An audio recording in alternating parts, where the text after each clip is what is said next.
کتنے سال سے؟ 600 سال سے اس پہاڑ میں اللہ کی عبادت کر رہا ہوں۔ حضرت سیدنا عیسیٰ روح اللہ علیہ السلام نے بارگاہ خدا بندی میں عرض کی، یا اللہ عز و جل، کیا روئے زمین پر کوئی بندہ اس شخص سے بڑھ کر بھی تیرے یہاں مکرم یہ عزت والا ہے؟ ارشاد ہوا، اے عیسیٰ علیہ السلام، امت محمدی میں سے جو ماہ رجب کا ایک روزہ رکھ لے، توجہ سے یہ دوبارہ سن لیں کہ امت محمدی میں سے جو ماہ رجب کا ایک روزہ رکھ لے وہ میرے نزدیک اس سے بھی زیادہ مقدم ہے۔ ایک طرف 600 سال عبادت کی جا رہی ہے اور ایک طرف آقا صلی اللہ علیہ وسلم کا امتی رجب المرجب کا ایک روزہ رکھتا ہے تو وہ بھی اس سے زیادہ مقرم عزت والا ٹھہرتا ہے۔ تو پیارے میٹھے اسلامی بھائیوں، آج جو واقعہ سنا اس سے ہم آج یہ مدنی پھول لیتے ہیں کہ انشاءاللہ ہم بھی رجب المرجب میں روزے رکھیں، ہم بھی کم از کم ایک روزہ تو لازمی رکھیں، پیر شریف کا روزہ انشاءاللہ یا جمعرات کا روزہ رکھ لیں گے، نیت کرتے ہیں سب۔ اور اگر جو کام کرنے والے ہیں وہ اتوار کی نیت کر لیں انشاءاللہ، اتوار میں تو آسانی ہے نا،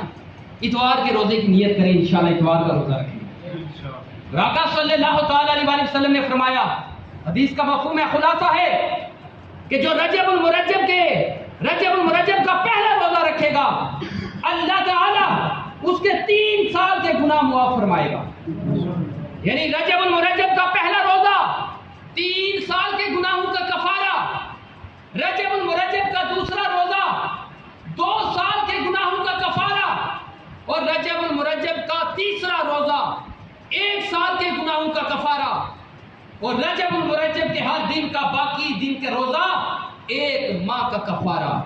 تو علماء کرام فرماتے ہیں جو رجب المرجب کا پہلا روزہ رکھے گا اللہ تعالیٰ اس کے 3 سال کے گناہ معاف فرمائے گا، جو رجب المرجب کا دوسرا روزہ رکھے گا اللہ تعالیٰ اس کے 202 سال کے گناہ معاف فرمائے گا، اور جو تیسرا روزہ رکھے گا اللہ تعالیٰ اس کے 1 سال کے گناہ معاف فرمائے گا، اور جو 1 دن کا روزہ رکھے گا اللہ تعالیٰ اس کے 1 ماہ کے گناہ معاف فرمائے گا۔ یہاں تک نہیں، رجب المرجب، رجب جنت میں ایک نہر کا نام ہے، رجب جنت میں ایک نہر کا نام ہے، وہ ریور ہے، وہ جنت کے اندر ہے، یعنی جنت کے اندر ایک ریور ہے، دریا ہے، نہر ہے، جس کا نام رب تعالیٰ نے رجب رکھا ہے۔ اس نہر سے پانی کون پیے گا؟ پہلے تو سن لیں اس نہر کا پانی کتنا میٹھا ہے، کتنا شیریں ہے، اس نہر کا پانی کتنا سفید ہے۔ آقا صلی اللہ تعالی علیہ وسلم نے فرمایا جنت میں ایک نہر ہے جس کا نام رجب ہے، اس کا پانی دودھ سے زیادہ سفید، وائٹر دین ملک، دودھ سے زیادہ سفید اور شہد سے زیادہ میٹھا، سویٹر دین ہنی، شہد سے زیادہ میٹھا، دودھ سے زیادہ سفید، اس نہر سے وہ شخص پانی پیے گا جو رجب المرجب میں روزہ رکھے گا۔ اس رجب کی نہر سے پانی کون پیے گا؟ یار میٹھے اسلامی بھائیو، یہ